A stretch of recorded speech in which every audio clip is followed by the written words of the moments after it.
there's no infrastructure there of any kind, like we have to take everything with us, right? Like when we want to bring provisions in, we fly it in on a seaplane because there's no other way to get it. Yeah, um and so but the remoteness is great. I mean, we would go for days upon days upon days and not see another human being that wasn't on our boat, you that's know great. we have a little space where it's going to be actually on the Odyssey YouTube channel here in a couple of months as these episodes come out. But we have this little spot, Megan, I call it our kind of secret honey hole, and it's a sandbar that's about 4 miles long. And at low tide, that sandbar comes out of the water, and there's all these tidal pools and coral formations that become exposed during that 5 or 6 hour window. And Right, it is absolutely spectacular. It doesn't look real. It looks like someone made it, like it's from right. Disneyland, A little right? perfect, a little too perfect. That's nature And, for you at its best. and I can go there and not see anyone for days, and it's because it's Wow. kind of hard to get to because the water is really really shallow. So the great part about Odyssey is also she's a big boat, right? She has a draft of 5'8", so that I That's can great. still get her pretty close, and then I get the rest of the way in the little tenders. Right. And the crew like goes aboard or they go to shore, set up tents, coolers, the radios, rake the beach. It's ridiculous, really. Well, But if you're in a 77 footer, I mean, 80 plus footer, I mean, you're gonna pamper everything, right? How was the yeah, I mean, reaction from your crew when they showed up and they see this thing? And it's like, because not many people, yeah, A, have the opportunity to be sailing, but B, true. that nice of a boat in this destination. So that's I tell you, breathtaking, Tino, really. when you can just get on the radio when you're floating around and be like, "Hey, we're ready for another round of margaritas," and they just show up, it's pretty great, Yeah, yeah. right? Like it's a lot of fun. So it is our passion, and it's look, when we're not doing turnstiles and technology and all the other things we like to do, we're sailing. Yeah. And so it's I mean, we live and breathe it. So for anyone that's interested in chartering, you can check it out on sail-odyssey.com, or follow our YouTube channel, which is also Sail Odyssey. Which is it's just a ton of fun if you're interested in sailing or just in off-grid living, I would say, in any kind of Yeah. context. Yeah. I think Yeah. that's a lifestyle. Then it's sort of for a moment, I thought you were going to just take 6 months and go sailing, but no, this is a business, right? This is not It just it's both, obviously, but and with yeah, a it nice is a tax write-off. business. Yeah, it's a business. I mean, look, one of the tricks to that, Tino, is by making it a business, it allows me to appreciate the asset, Yeah, right? yeah, So there's some tax motivation to making it a business. I don't really care if it makes money, frankly, right, but it is right. a business. It actually does make money, but that was not the objective, nor do I care one way or another. But but Well, hold on. Sounds like a lot of things you do. You know, it's that's like, probably well, true. I've been told this is not going to work, but you know what? Here you are. There you go. Yeah. I think one of the things I love about sailing is, when you reach any kind of success in your life, Tino, you can be a victim of starting to buy your own bullshit, frankly. Interesting And point. and you can easily get a big head. And so one of the things that I like about sailing is when I am out there, I'm reminded of how small and powerless I really am, Interesting. because Mother Nature, I don't decide where we're going. She does, Right. right? Because we might have a plan, but if she doesn't agree with said plan, we're not doing it, right? If there's lightning, if there's wind, if there's rough waters, we're not moving, right? Right. And so I find value in that, and a certain solace in it. It just reminds me that I'm just a passenger on this big rock, and I find that that's very helpful sometimes. And you know what? On that note, let's get the show started. We've been Sure. talking, and this is gonna be the pre-conversation, but all right. So let's hold on here. All right, here we go. So now you get to see how the sausage is made. Here we go. Welcome to Executive Checkpoint, the live podcast for security professionals. Each week, we explore industry trends, challenges, and insights with leading experts. This is your insider access to the minds driving change in our industry.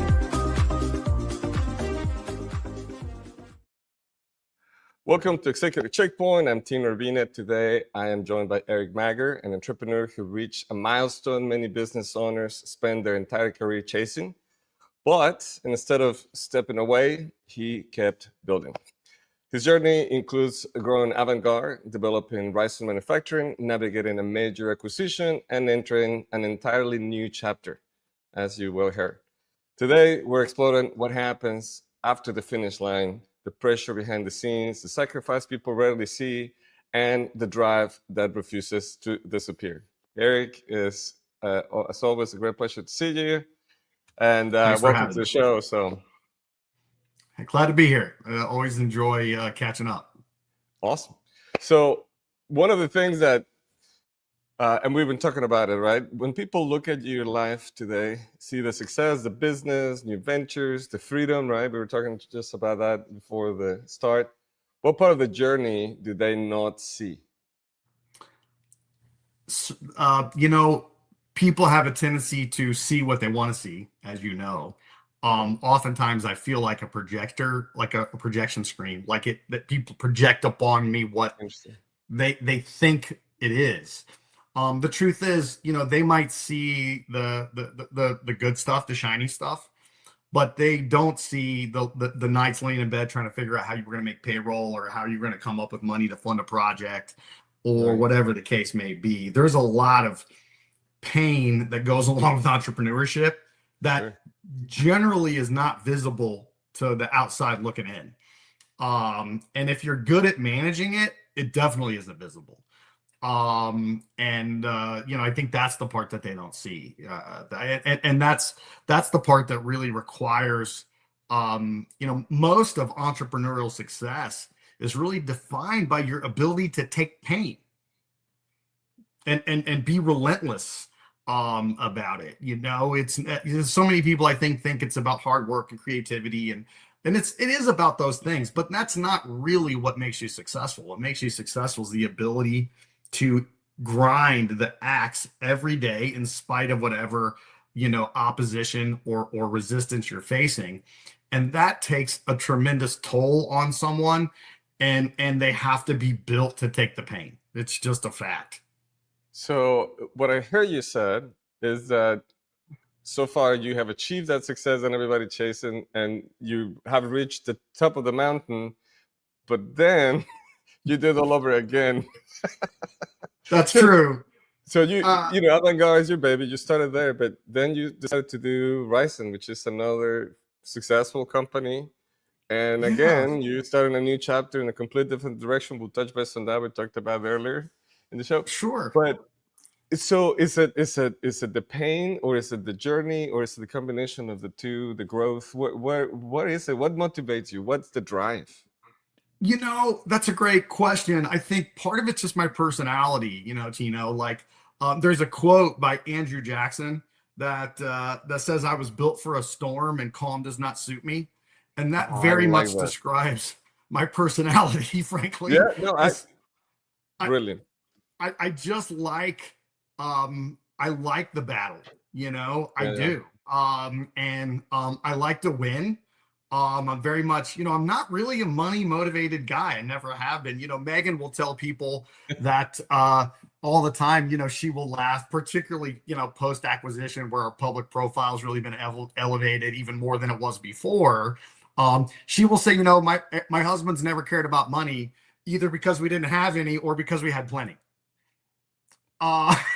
And that's really true. Like, that doesn't motivate me really. What motivates me is winning. I like to win. And I'm super competitive guy, my joke with my team is I don't want to just win. I want to run the score up and make the other guy question the meaning of his existence. Right. Like, I just really enjoy that. And so that's really what motivates me. And I find motivation in creating products, in satisfying customers and solving problems. And I like building things. Meg and I have quite a bit of real estate that we do. We don't really talk about that a lot, but we have quite a large real estate portfolio, and almost all of that real estate portfolio came from like old buildings, commercial and residential, that we brought back to life. And we really enjoy building things. We enjoy building businesses. We enjoy building, construction and real estate. We just like that. And it's fun. And there is times that it's not. Right. But I mean, they call it a job for a reason. Yeah. But we really enjoy it. And then, we kind of have a live, or, kind of a work hard, play hard, sort of mantra, and Right. it works for us. Right. So, and the question always for the outside viewer, right, in this type of situations, what are you trying to prove, right, or who you're trying to prove it to?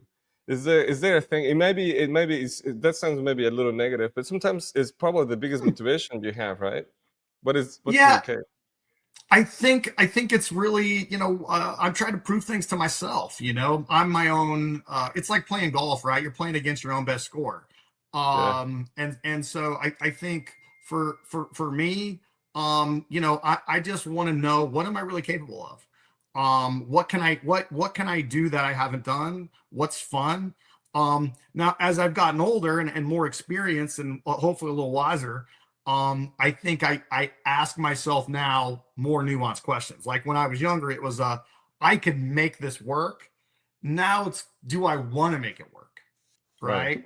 And it's a more nuanced decision making process as I'm older and smarter. But at the end of the day, I really enjoy problem solving, and I really enjoy coming at everyday problems from a first principle perspective. That's kind of what really gave birth to avant-garde. Avant-garde didn't invent turnstiles or Right. make any products. It really delivered those products in a new and novel way into the marketplace that the market really responded to. And that wasn't really that complicated. I just came at it from a first principle perspective and said, what do people really want, right, in the entrance system space? Right. And what they wanted was a single company that could do all those things and do them really well. And with Ryzen, Ryzen is a construction technology firm. So we have, we build hardware and software that kind of think about it as safety being the center of the wheel, worker safety, and then we attach to that access control, worker data, tool and equipment management, time and attendance, all these Yeah. pieces, Essential is part of the wheel. Yeah. right, on a job site. And we interface through IoT all these other supporting technologies into our platform. And again, we came at that from a first principle perspective. Before Ryzen, you really had like hardware manufacturers in the kind of our space, and then you had software companies, and you had to go buy each one separately, and the products really weren't that great. I mean, they were okay at best, and I wanted to do it differently, and I just came at it from that, almost like I knew nothing, even though I Yeah. did. I purposely tried Redesign and to. reinvent it, right? Yeah, like what does the customer really want? So I spent a lot of time talking to customers. Interesting story. Ryzen came to be out of an existing customer avant-garde had. I can talk about it now. That customer was NBC Universal. NBC Universal came to us and they said, "Hey, we really want some portable turnstiles for this new top secret theme park we're going to build," which is now like, Mario, it's Epic Universe or whatever, it's Mario World and all that stuff that's now open. Back then it was all NDA'd out the wazoo, and there was lawyers and everything was top secret. And the idea was they would be able to have a portable turnstile to put the workers in and out of that attraction, and the attraction would have like a screen around it so nobody could see what was inside, and then they would unveil it to the public. And I said, we're not really in the business of building stuff. We sell products made by other people, and we service and support them. And so I recommended that they go to another company that's a competitor on the hardware side of the business to Ryzen today. And they said, no, we've already talked to those folks, and we don't really care for them or their products. We want you to do it. And I said, well, again, that's not what we do. And they were like, look, we give you a lot of business, so we think you need to rethink the answer, and the answer needs to be yes. So they were strong arming me basically. Nice. And I said, okay, look, we'll do it, but look, it's not going to be pretty. Like this thing's going to look like Doc Brown built it in his garage in 1955. And the key decision maker there was like, yeah, but will it work? And I was like, well, yeah, it'll work. It's just not going to be, it's going to be ugly. And he was like, Right. I don't care what it looks like. Did you And have the manufacturing at that point, or this is like literally back in the no, shop, just I had throwing never stuff built, together? I had never built a widget in my entire life. Never. And so I went to work taking some existing products and basically converting them into this portable product. So what emerged out of that was what we now call our Pegasus 200 Pro, which is a tandem, fully self-contained turnstile with, you know, with 5G connectivity and all of that kind of stuff. Now, Interesting. the product has Remarkable. evolved significantly. But that's what gave birth to Ryzen. So at the end of that project, we delivered like 50 of these things to them. They used it for the theme park. They loved it. And then I said, you know what? Why don't we make a real business out of this? Right? Like, because I felt like there was a lot of other people that wanted it. And we had already done the work on the engineering to get it to that point. So that gave birth to Ryzen. And my joke now, a joke with my team that Ryzen started as a third grade science fair project. And it's kind of true because it kind of came out of this weird, wonky ask. And now we have a whole product portfolio. We have our Pro series, which is an open frame portable turnstile. We have our HD series, which is containerized products. We have vehicle products. We have our own full height turnstile and pedestrian gate that goes inside of those products. We have a very strong intellectual property and patent portfolio around the hardware. But the truth is, it's really our software that is the magic, right? It's the data that we give our customers, their ability to understand how many workers are on a job site, right? How many electricians do I have there right now? How many plumbers? How many pipe fitters? How many steel guys? How many roofers? And then obviously with the advent of AI, we started then working towards putting all this AI capability into the platform that is really sophisticated, particularly around the safety bits and the facial recognition part too. So Tino, I can walk up to you, particularly down in your part of the world, there's a lot of workers that don't speak English. I can walk up, open the Ryzen app, scan your face. Ooh, I saw Tino standing on a 5-gallon bucket upside down instead of on a ladder, as he's supposed to be doing. So And OSHA it doesn't protected. matter if you speak English because I detect your face. Oh, that's Tino. He works for XYZ firm. I create a safety incident report, tag your supervisor, and say, I want to know when this has been resolved. All Right. in our And app. so that's a peripheral benefit of what you guys built, right, with the technology. Correct. Very, Correct. very So interesting. yeah, that's really been I mean, I like to talk about us as like the Apple of the Contech or construction technology kind of world because we work with our counterparts in Israel where our software came from to develop the hardware and software along a parallel R&D track. So the software is designed to run on the hardware is designed to run with the software. And Right. we're the only company in the world doing it that way. And it delivers a customer experience and a seamlessness of integration and a smoothness that frankly is unparalleled. And the market is really responding to it. And the company is growing beyond my wildest imagination. And so it's one of those things where I seem to have a knack for finding my way into into things. Construction technology is really surging. Data centers, Right. chip fabrication, solar panel fabrication, battery fabrication. All of this explosion is powering the need for these products on these job sites in unprecedented ways. Yeah. So the And market is we're taking ripe for advantage it of it. and merger in those two.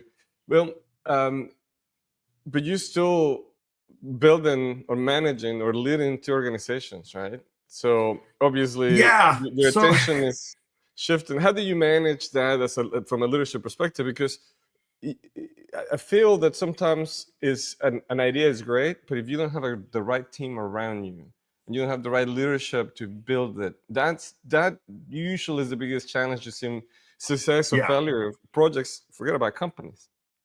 It's a great question because when Dormicaba approached me about acquiring Avant-Garde, first of all, my first answer was no, I'm not interested in that. I was like 45 at the time or something like that, and I was like, what am I going to do? But anyways, once we did that, one of the parts of that was that they asked me to hang around for 18 months. So my role officially, my title is I think like global ESC advisor or something like that. And which I joke with the Dormicaba guys, it sounds like just a title they thought up because they couldn't think of a different title. But I basically just help with the transition of integrating Avant-Garde into the Dormicaba, platform.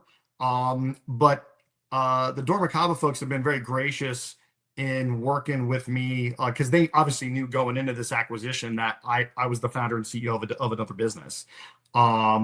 And so, it really hasn't been too much of a problem.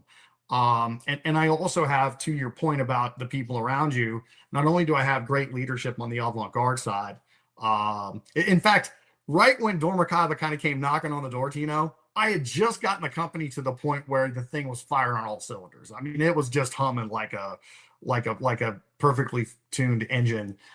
It took me 11 years to get it to that point, and right when I did get it to that point, they came and started knocking on the door. But on the Ryzen side of the business, I have Mark Borto, who, as you know, led Boonedum for many years and drastically grew the revenue there. Yeah, excellent guy. And would later go to Dormicaba before joining the combined Avant-Garde Ryzen business. When we realized that the Dormicaba deal was going to close, I moved Mark purely onto the Ryzen side of the business. And Mark is the president of Ryzen. And I would argue that Mark Borto is probably the most qualified insurance systems executive in the country.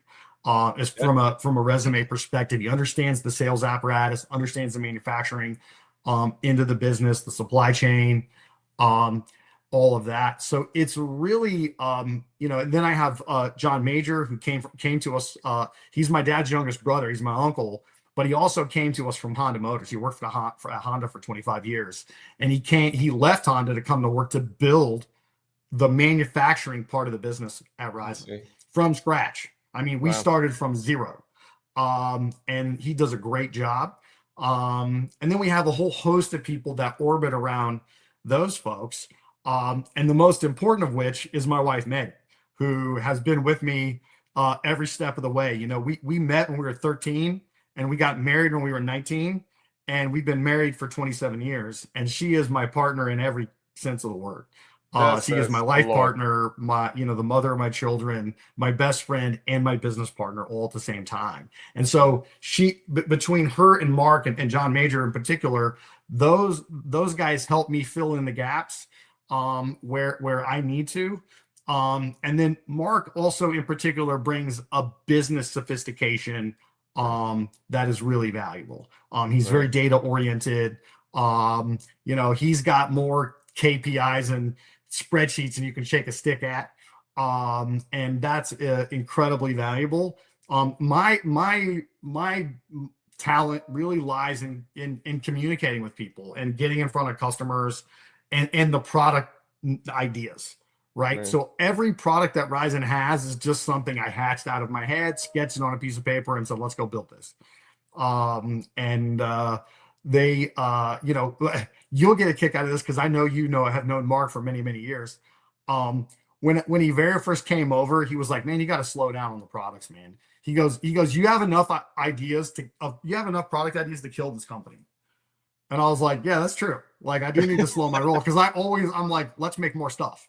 Right. Yeah. And the reality is we got to put our time and resources where the time and resources are going to do the most good. So we kind of have to triage that. And Mark brings a huge amount of experience and gravitas to that decision-making process. Yeah. Good news with recording. You can do this. Yeah. That's right. That's right. To rekindle, we're talking about Mark being sophisticated. And look, you're right. there's a few people in the industry, despite the fact, the vertical he's an expert in, that can see far enough into the future to jump the holes. I mean, I've seen Mark make decisions based on things that everybody else kind of misses, or not being emotional about things is also important, right? And I think Absolutely. that if it's your baby, it's your baby, right? You need someone that can look at it from a calm perspective and be like, is this a good idea, really?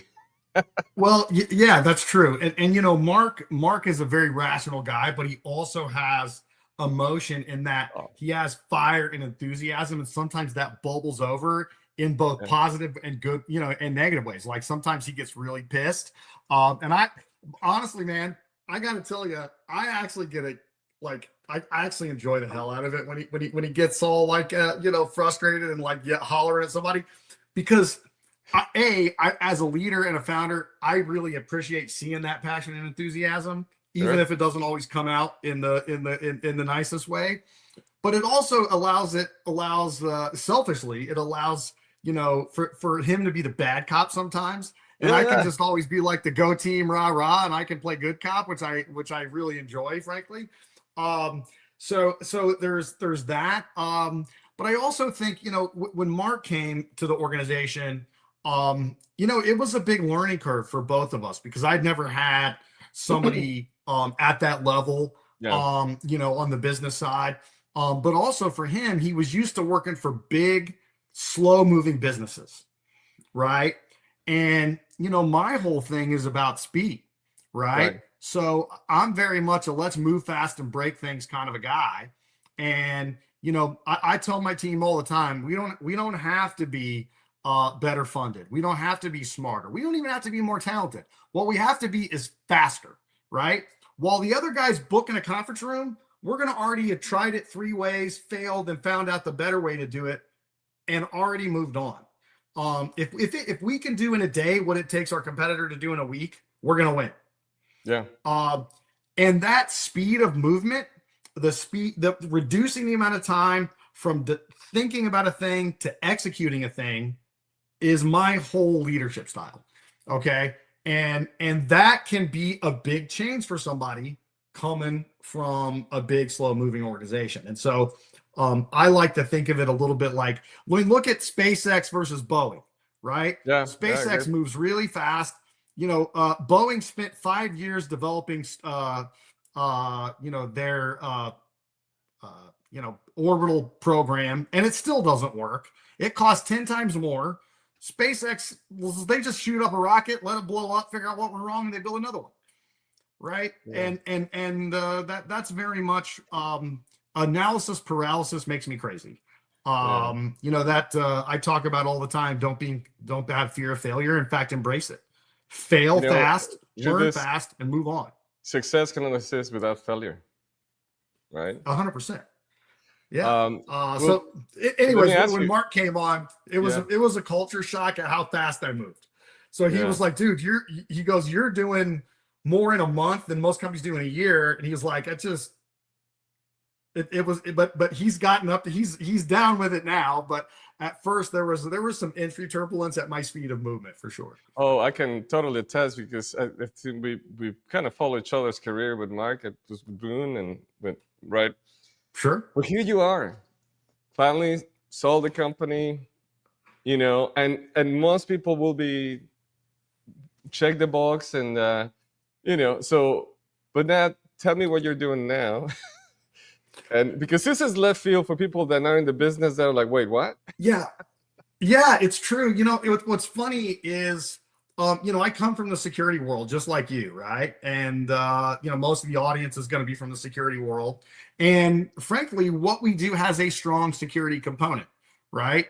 Our product is at its core turnstiles and access control, right? But what we have done is recognize that it's got to be so much more than that. And so as we've went into construction technology, we're solving problems that are way beyond security and access control, right? Security and access control have actually just become a relatively small part of our technology stack. It's really core around the worker data, worker safety. Contractors understanding what is their utilization of their labor, what is their utilization of the equipment that's on the job site. Is that stuff being used safely? Is it being inspected every day? Lowering, making sure they're compliant with local regulations, and digitizing that process and making it reportable. Providing that data, Tino, back to the insurance company who's underwriting the project to lower their insurance costs so they can prove that they're being safe, right? These are huge issues facing construction. Today, Tino, you're seeing something new. You maybe have heard guys like Mike Rowe talk for years about how we're undereducating the technical and overeducating on the collegiate level. And that warning has come true, right? Yeah. For the first time in the history of the country, right? Tradesmen are vastly out earning college graduates, right? If you're an electrician, a plumber, a pipe fitter, an HVAC technician, you're out earning a college graduate 2 or 3 to 1. Okay. And that is partly because there's not enough technicians, right? And so on job sites, what you're seeing is general contractors and subcontractors are having to really earn those workers. So they need a safe project. They need a project with safe clean restrooms. It's got to, like workers are like, look, if I'm a union worker and I'm working at scale, why would I work on a job site that's unsafe or dirty when there's a job site right next door where they have their act together? And so this is creating dynamics that are completely new, and we're working really hard to help our customers solve those problems.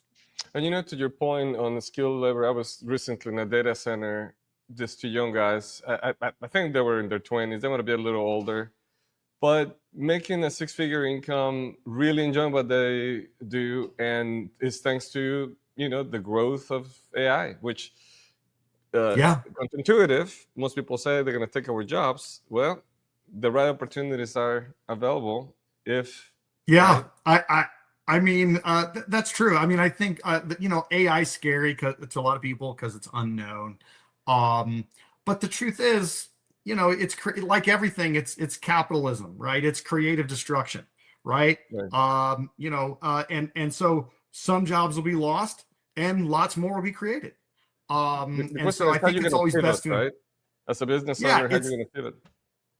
That's right. You got to embrace the change, because change, the one constant in life is that everything changes. We all know that. And so, what we try to do is be very responsive to that and move fast, and help understand what are the challenges our customers are facing, and there's so many things that we help our customers do. I was at a trade show, Tino, and I learned so much from trade shows.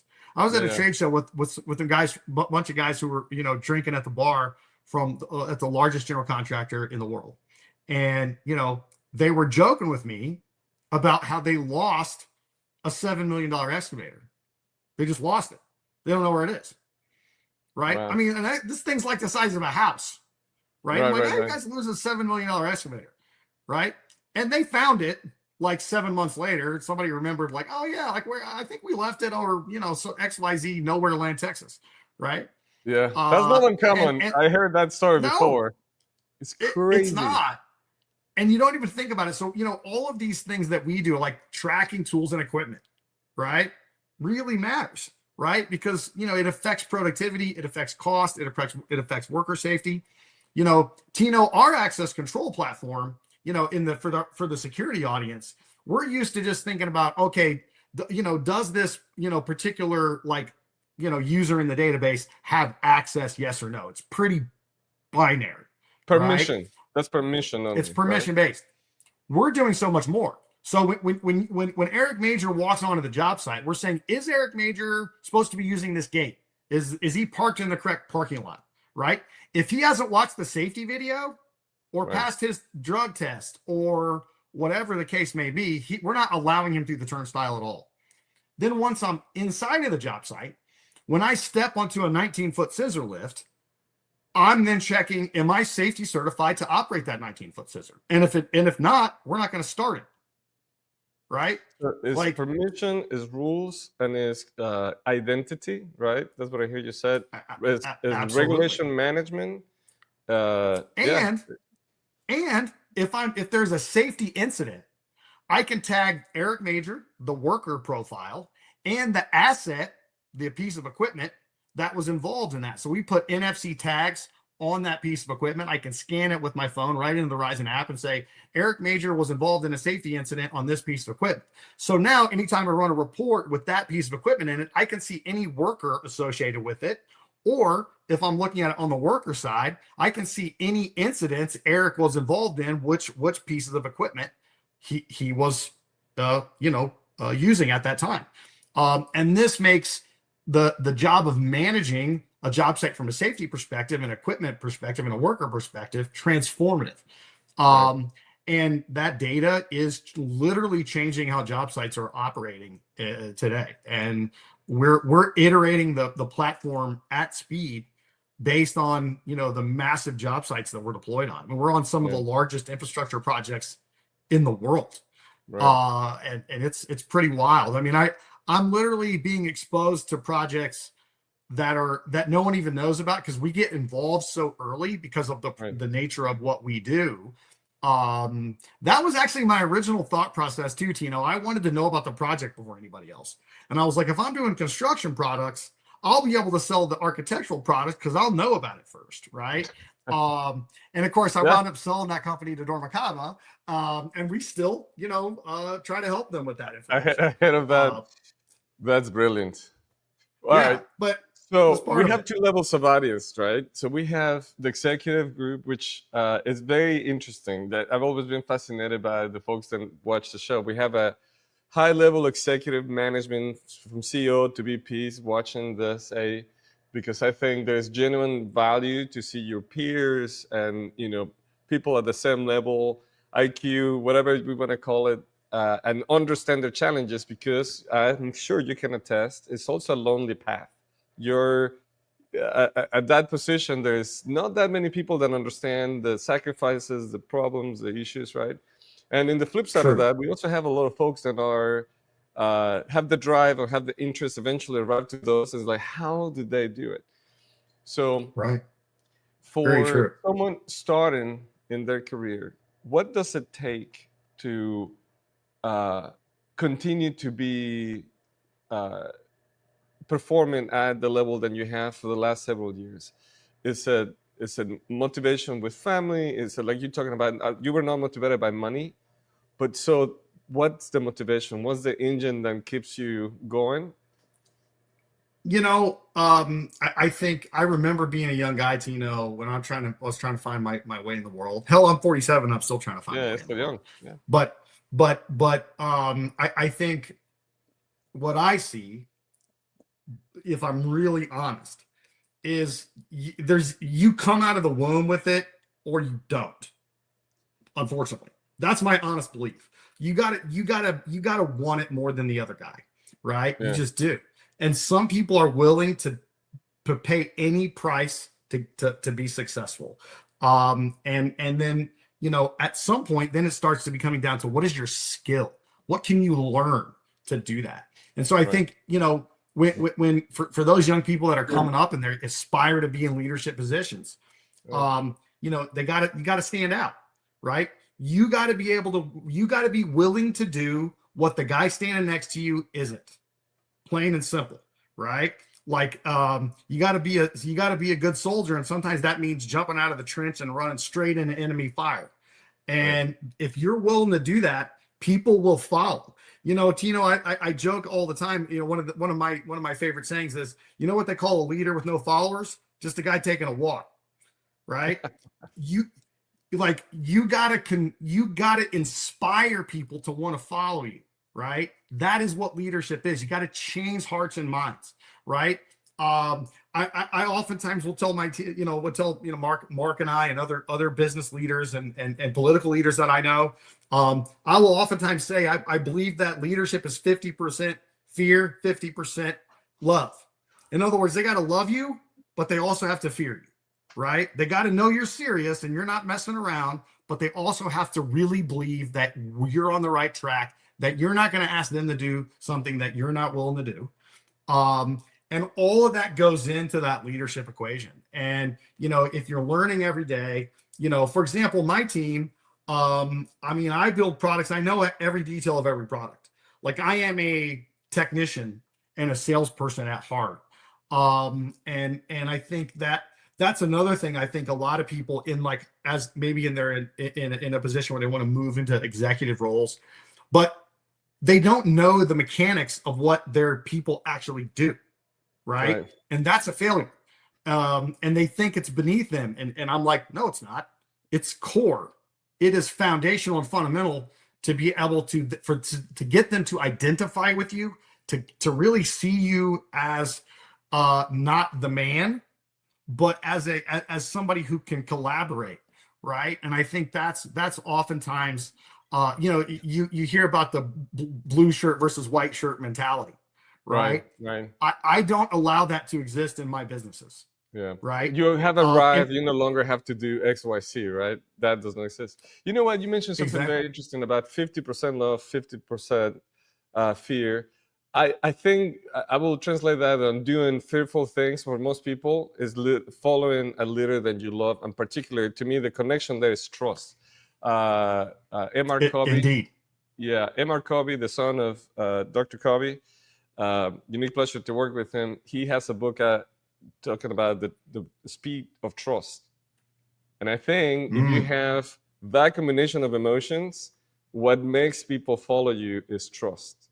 Yeah. I think that's I love that. I've never heard it that way because I think it's so much about you got to be relatable, and they got to they have to believe in you. All of those things require an immense amount of trust, and a lot of these people are entrusting their careers to a leader, right? And so they got to believe, and I think that also defines entrepreneurship.